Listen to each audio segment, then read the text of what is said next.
एक बार की बात है, गौतम बुद्ध मगध राज्य के एक गांव में ठहरे हुए थे। गांव से थोड़ा बाहर एक मोची अपने परिवार के साथ रहता था।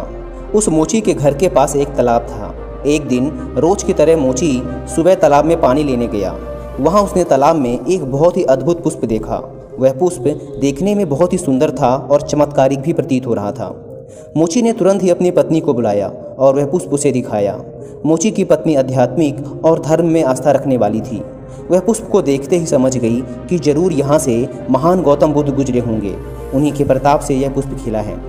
पुष्प को चमत्कारिक मानकर मोची ने एक योजना बनाई।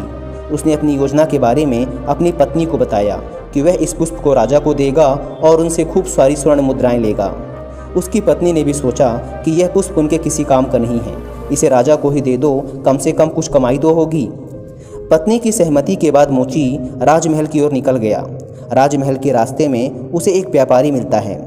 मोची के हाथ में पुष्प देखकर वह रुक जाता है। वह मोची से पूछता है, भाई ये पुष्प कहाँ लेकर जा रहे हो?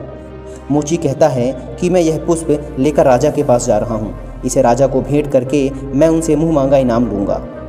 व्यापारी ने मोची को प्रस्ताव दिया कि तुम यह पुष्प मुझे दे दो, मैं तुम्हें बदले में 100 स्वर्ण मुद्राएं दूंगा। मोची सोच में पड़ गया। उसने सोचा कि जब व्यापारी इस पुष्प के लिए 100 स्वर्ण मुद्राएं दे रहा है तो राजा तो और भी ज़्यादा देगा। यही सोचते हुए उसने व्यापारी को पुष्प देने से मना कर दिया। थोड़ा आगे चला ही था कि रास्ते में राजा आते हुए नजर आए, जो गौतम बुद्ध के दर्शन के लिए जा रहे थे। राजा भी मोची के हाथ में वो दिव्य पुष्प देखकर अचंभित हो गए।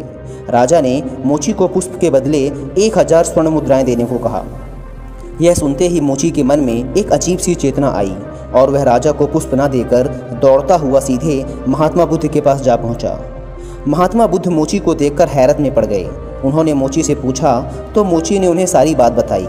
इसके बाद मोची ने वह पुष्प महात्मा गौतम बुद्ध के चरणों में अर्पित किया और उनसे कहा कि पहले मेरे मन में पुष्प को देखकर लालच आ गया था, लेकिन अब मैं समझ गया हूँ कि जिसकी छाया पड़ने से एक पुष्प इतना दिव्य हो गया हो, अगर उसकी शरण में मैं चला जाऊँ तो मेरा जीवन भी धन्य हो जाएगा।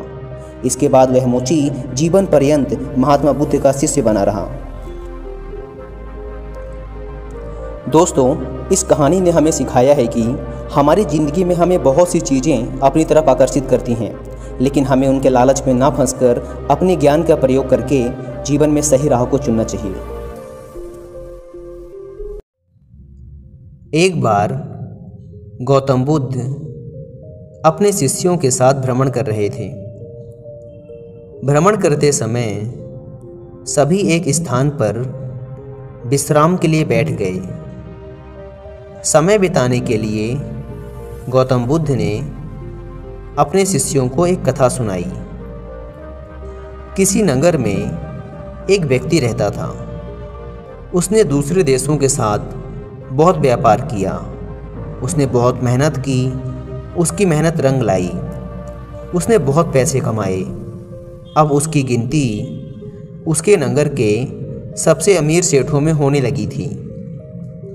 महल जैसी हवेली बन गई। वैभव और बड़े परिवार के बीच उसका जीवन बड़े आनंद के साथ बीतने लगा।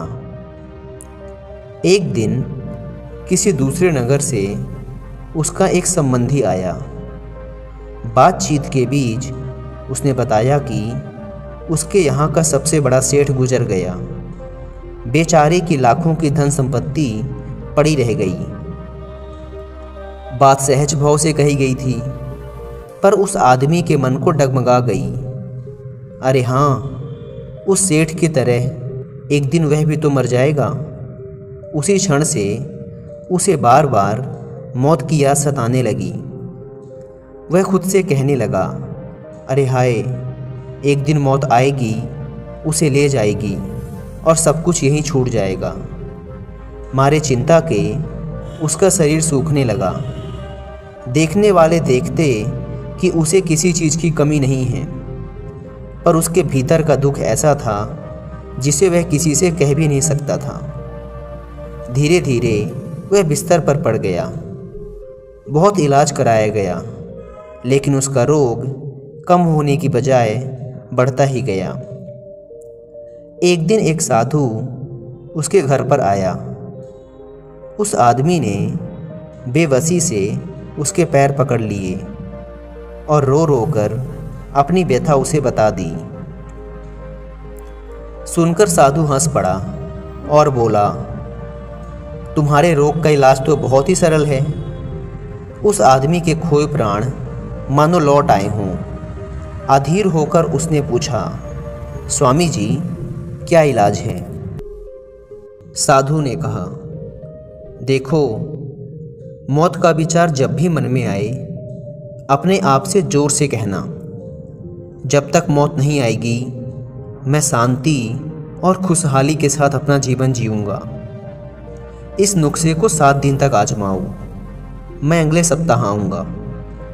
7 दिन के बाद साधु महाराज आए तो देखते हैं कि वह आदमी बीमारी के चंगुल से बाहर आ गया है और आनंद के गीत गा रहा है। साधु को देखकर वह दौड़ा और उनके चरणों में गिरकर बोला, महाराज, आपने मुझे बचा लिया। आपकी दवा ने मुझ पर जादू जैसा असर किया। मैंने समझ लिया है कि जिस दिन मौत आएगी उसी दिन मरूंगा, उससे पहले नहीं। साधु ने कहा, वत्स, मौत का डर सबसे बड़ा डर है। वह जितनों को मारता है, मौत उतनों को नहीं मारती। मौत तो इंसान को केवल एक बार मारती है, लेकिन मौत का डर इंसान को हर रोज मारता है। Thanks for watching. Please subscribe.